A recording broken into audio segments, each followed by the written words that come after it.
What's up, guys? Welcome back to the Stock Car Spectacle. I'm Mike Gamble. I'm Nick Kinsel. And I'm Ian Jortson. So we're going to come at you with a new idea for a show. So what we're going to do is we're going to start right into a new episode of The Gambler's Gossip Corner. Made its debut last week. It was pretty badass. It really was. So on a little bit of the show before, our previous podcast, we've talked a lot about, race analysis and things like that. This show is going to talk about some stuff that's going on behind the scenes, off the track. It's going to be a little bit more opinion and discussion than it really is analysis of what's going on the racetrack. So we had some really devastating news in NASCAR this week. Thank God nobody passed, but I'm sure every racing fan and just about every American probably heard Dale Earnhardt Jr.'s plane went down on the way into Bristol. Really relieved to see Dale and his family all walk away with no major injuries. Just seems like a miracle, guys. After seeing the pictures of the crash, it's when I first saw those pictures, I was like, "There's no way." Yeah. Right. I was thinking, "Wow, we're going to lose another Earnhardt." Right. And his kid was on there, his wife, dog. his dogs, pilots, just for everybody. Because you saw the video. It was right after they got off the plane that thing went up in flames. So had the medical crew not have been there 2 minutes later, that thing could have went up and that could have been over. We learned about it when we got into our hotel when we were in Knoxville, and my mom texted me, and I wasn't on Twitter. We were watching Family Guy or something on Hulu or something. And my mom texted me, and she's just like, Dale Jr. was in a plane crash. That's all she said. And I was like, my heart dropped. I was like, are you serious? Did we just lose a legend in NASCAR? Am I going to go into the speedway and everyone's going to be mourning? Right. Completely, but so happy to hear. Yeah, so glad everyone okay. survived. The only thing that happened, Dale Jr. had some cuts and abrasions. No serious injuries. Yeah. Right. Thank God. Yeah. Because we've seen devastation before. Oh, yeah. With, flying. We've lost Davey. We lost Alan Kulwicki. Jack Roush. How many airplane crashes he's been? He's survived. So the Hendrick family plane crash that killed Ricky and the whole family there.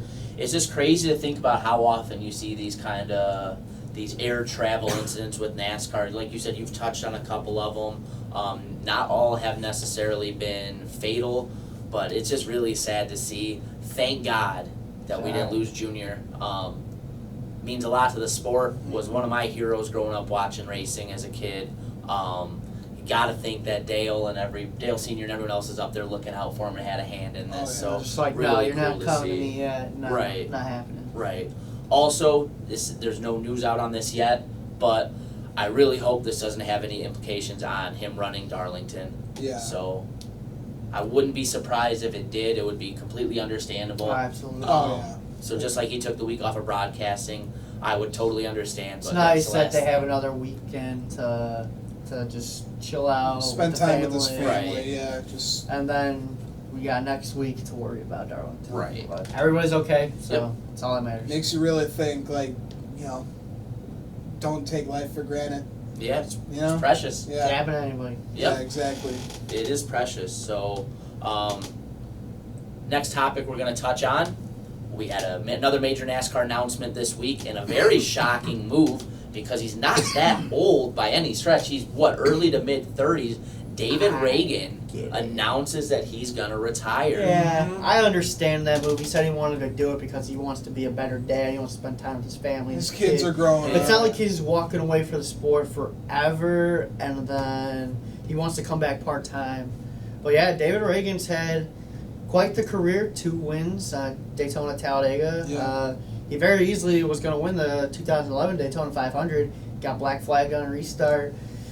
It worked out, but Worked out for us. but heartbreaking for him because he was good in the number 6 car. He came back that July and he got it done. So and then we all remember him and his teammate David Rubin pushing him to the checkers and winning at Talladega in 2013. Yep. Always good. Yeah. Always would have wondered what David Reagan would have been if he had a good ride. Because remember in 2015, David Reagan took over for Kyle Busch when he broke his leg. That's right. He had some races in the 18 car where he looked pretty decent. So what would it have been if David Reagan had a better ride? He's one of the nicest guys in the garage. Oh, yeah. Nobody hates. You can't just say you don't like David Reagan. I've never heard any problems with him. He's the opposite. Yeah. Really. He's a clean driver. He gives you respect. Yeah. He's just an overall, but he wants to spend time with his family. And I understand that 100%. I wish David the best. Yeah, we're gonna miss him. Just like you said, absolute just consummate professional driver. He's another one of those guys, kind of like Trevor. Really wish we could have seen what would have happened had he gotten a chance in top tier equipment. David Reagan, another one too, like we've talked about it again, embodies everything that's good about NASCAR, treats his fans so well, just great, like you guys said, you don't have a bad story. Jeff Gluck, I think it was, shared a story from this past weekend a couple years ago. He tweeted up about maybe meeting up with some people at one of the local racetracks for dinner. Yeah. David Reagan was in his hotel. I want to say this was a Vegas race. Okay. He just mentioned that. David Reagan came down, and I think it was crew chief came with him. They took like 4 or 5 fans and Jeff Gluck out to dinner with them, talked racing with these guys for like 2 hours, paid for the meal. Could you imagine being one of those fans and you got to have dinner with David Reagan, talk to him all night, and then he just takes care of everything? Just kind of speaks volumes of what kind of guy he is. Yeah, David, we're going to miss you. Thanks for everything you did for NASCAR. Yeah. Just a phenomenal guy. Great career. Wish you the best. Hope to see you running something soon. So thank you, David. yeah, a lot of respect from Stock Car Spec crew to you. So we might have to find some room for some David Reagan stuff to put up on the wall for memory. yeah, you're fighting for real estate. But Yeah, I got some. I can move some stuff around. Don't worry. Oh, yeah, we got room down here. We got plenty of room. oh yeah. So the next point of business to get into on Gambler's Gossip Corner. We got some silly season going on now. So we had a couple bombs get dropped and a couple little whispers through the grapevine. So we're going to start off with the big bomb that got dropped this last week. So, as you all probably know by now, Matt DiBenedetto is going to be out of the 95 ride. A couple other things that came out in conjunction with that is looking like it will probably end up being Christopher Bell in that 95 car, as it sounds all but confirmed Eric Jones has signed a contract to extend with Joe Gibbs and probably stay in the 20. It's like, I hate it for Matt, but I saw it coming all along. Like I knew this wasn't going to last, no matter how good he did in the car. Christopher Bell is Christopher Bell, and he obviously deserves a shot in Cup. So I saw this coming 100%. I knew Gibbs wanted to keep him, so the 95 is the best bet. Sucks for Matty D, but after what he did at Bristol, he deserves a really good ride. So I haven't lost faith on Matty D yet. I really believe he's going to get a good ride next season, and if they don't, car owners are idiots like Denny Hamlin said. Yeah. So Yeah. kind of expected this one, though. Yep. Even if so, like, you know, he might take, like, you know, an underfunded ride just to wait for Like something a little to open gap up. ride. Clint Boyer did it, so. Yeah, something maybe to open up at Hendrick or Stewart Haas or, you know, anything. Yeah. Any, you know, want that. top tier equipment because, you know, You want that Matty guy. D, he deserves it. You want Right. that guy. Yep. He's probably, if not one of the nicest guy in the garage. You saw what he did. He is heartbroken after finishing second, and he's still out there till midnight signing autographs for the fans. So It's incredible. Yeah. congratulating Danny. They had a little moment. Yeah. so Right. You just can't lose that guy in this No. sport at all. Yeah, racing's a cruel business sometimes. Unfortunately, we got in a situation where it sounds like from talking to Bob Levine on Twitter through some of the fans and things we were able to kind of read and look into, it's a business move. Once again, they held up their end of the contract with him, and Matt did so on his Signed end. it. But you know what? Yep.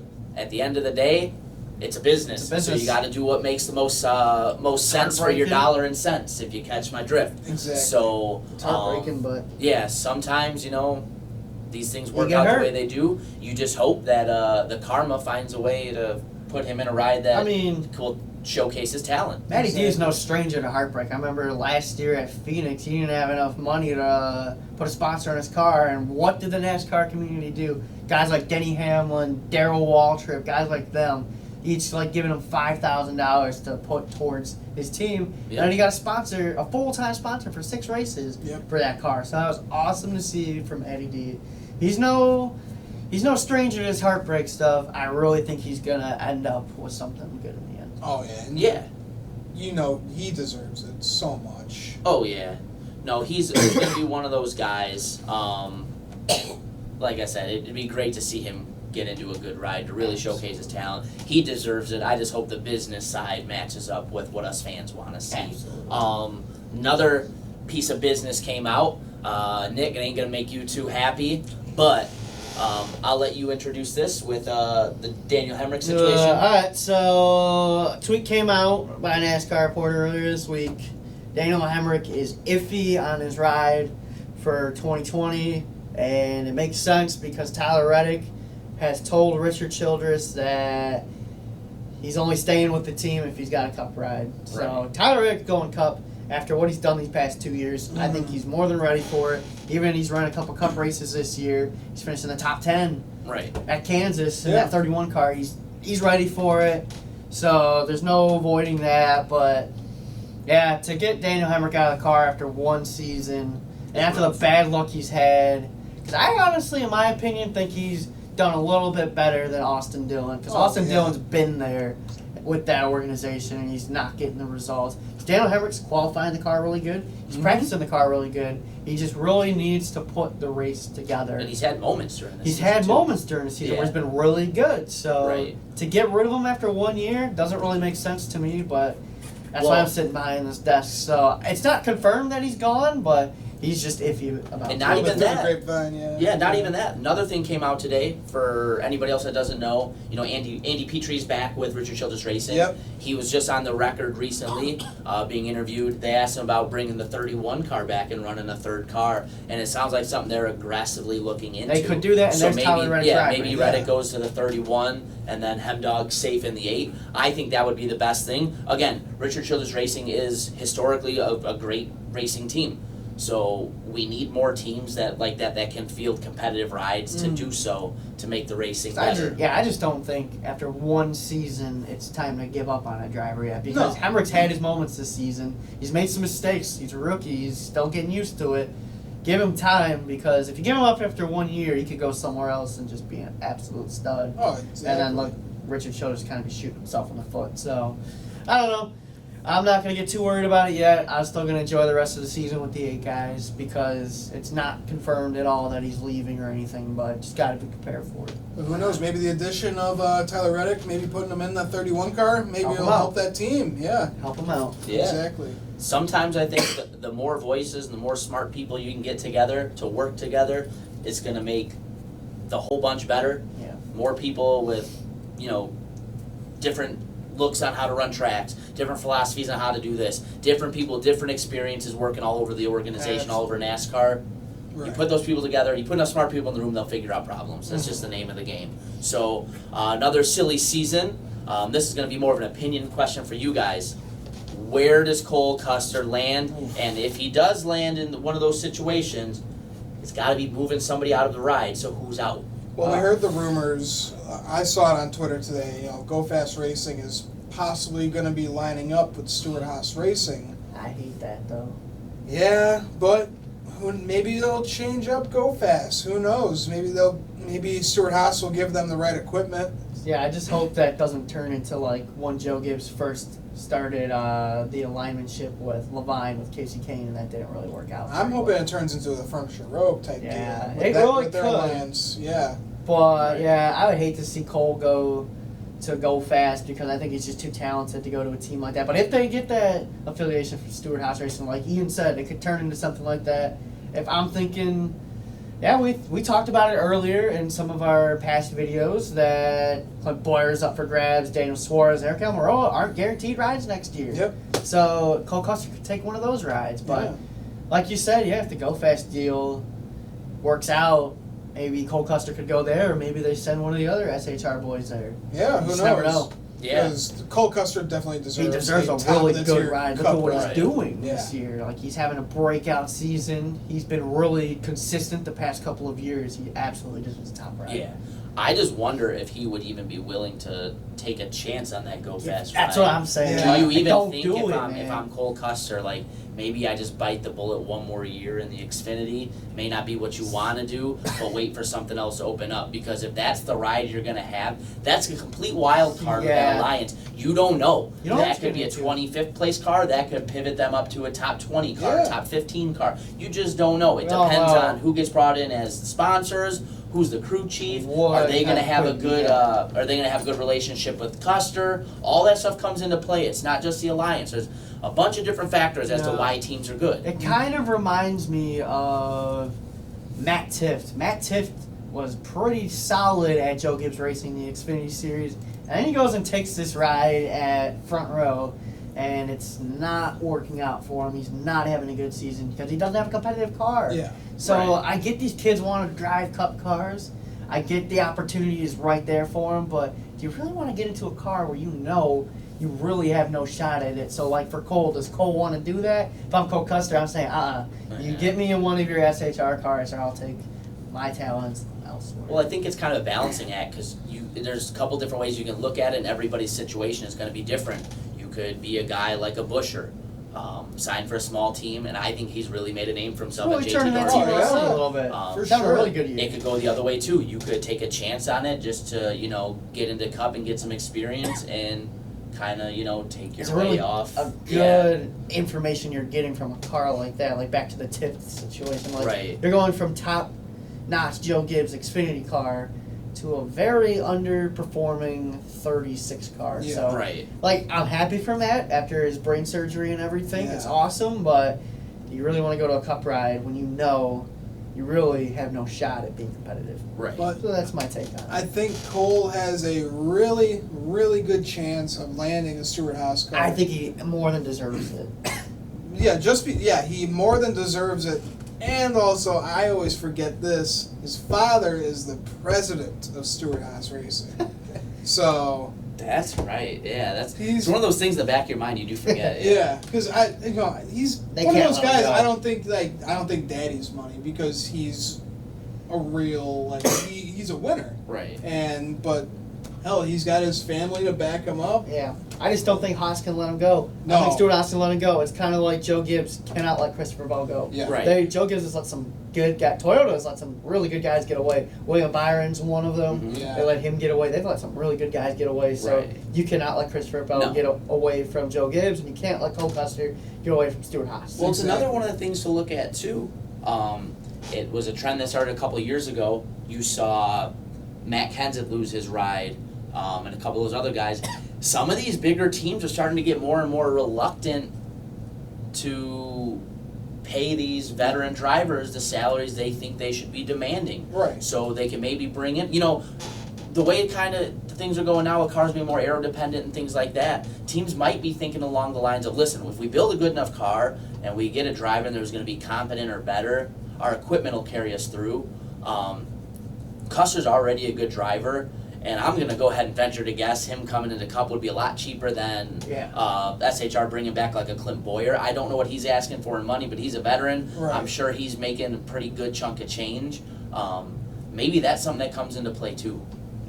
All right. So, Yeah. all right. And I think the easy sponsorship for him too, with Haas Haas, backing him yeah. up. So He's Yeah. got it there. yeah. Right. So, this one's another opinion piece for you guys. We were at Bristol Baby this last weekend. Yeah. Another one of the staple things for this weekend. You got the driver intros where drivers pick a song, they get to come out to the music. Some guys say some things on the microphone, some don't. What do you guys think of that? I think it's awesome. It's a chance to see some of these guys' personalities. But I will say, I only think it's awesome if it's done well. It's done One of the really things I always think is kind of goofy and dorky about is you get these guys out there, they'll come out to like a rap song or a heavy metal song, and they come out there and then they grab the mic and it's, hi, I'm so-and-so, okay, let's have a good time, guys. And then they walk off the stage, and Yeah. it's so anticlimactic. It's like, Here's you were my- better off saying nothing. Yeah. But some of them are really well done, too. We've seen some really memorable ones, too, like, hi, I'm Brad Kozlowski, and Kyle Busch is an ass. Yeah. See, that's Kyle why- Busch, I don't need no introduction. Yeah, and They then can be what's the really cool, race? too. Yeah. Or like I feel like every year Matt DiBenedetto just wins Yeah, driver you had the intros. Wiz Yeah. one year, you had Yeah. Rocky. Yeah. Yeah. So He has fun with it. yeah, Yeah. exactly. That's the kind of person. He's just a great, fun He's a funny guy. dude. Yeah. So here's Who would my wanna take hire on him? it. Like, I don't want to see it at every single racetrack. This is important to Bristol. It makes the Bristol night races that much better because they do these intros. I don't want to see it go to another track. It would be cool, but I think it would just get a little bit old Yeah. after a while. Once a year, Bristol night race. It's perfect. It's fresh. It's awesome. It's badass. You're gonna see some really cool things. Right. Oh yeah. Yeah, I think that it should just stick with Bristol, just because it's like you said, it's the Bristol night race. It's the most intense race of the season. It's the most anticipated race of the year. Yeah, and then you get guys like Matt DiBenedetto coming out with the Italian stallion robe on, like with boxing gloves. Oh, it's gonna be one hell of a night. He's gonna fight for that win. Dan Williams. Yeah. And I just love, all the drivers. They can pick their music, and like we talked about it earlier, JJ Yaley, he had that the Slayer sponsorship taken away, and he uses Slayer as his intro song. Yeah. I'm a big fan of Eminem, and I really like Daniel Hemrick's walk-up song. It was interesting. His whole speech was kind of interesting. We're coming here to tear stuff up or something like that. Yeah. Let's tear stuff up.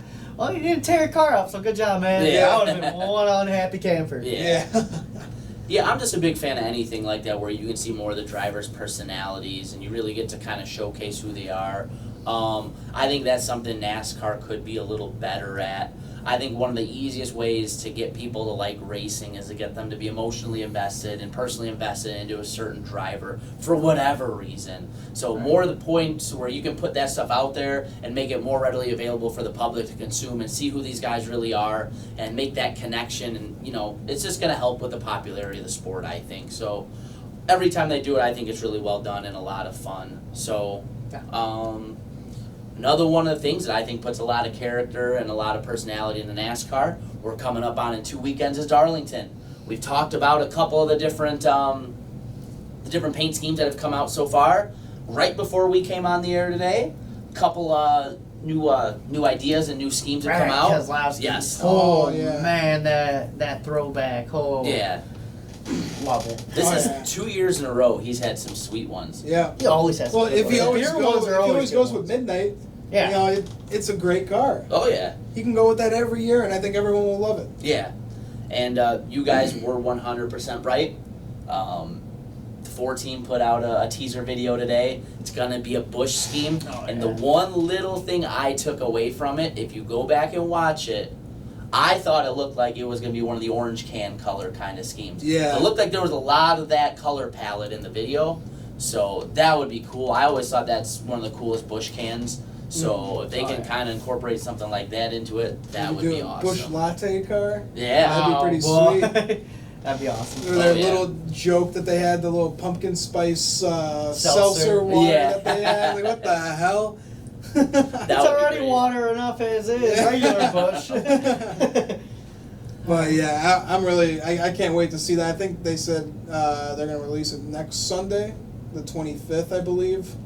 Yeah, I think it was the 25th or the 26th or something like that. So it'll be coming out in about a week. Yeah. A little over a week. Can't wait to see what that is. Yeah. Gonna be awesome. Yeah.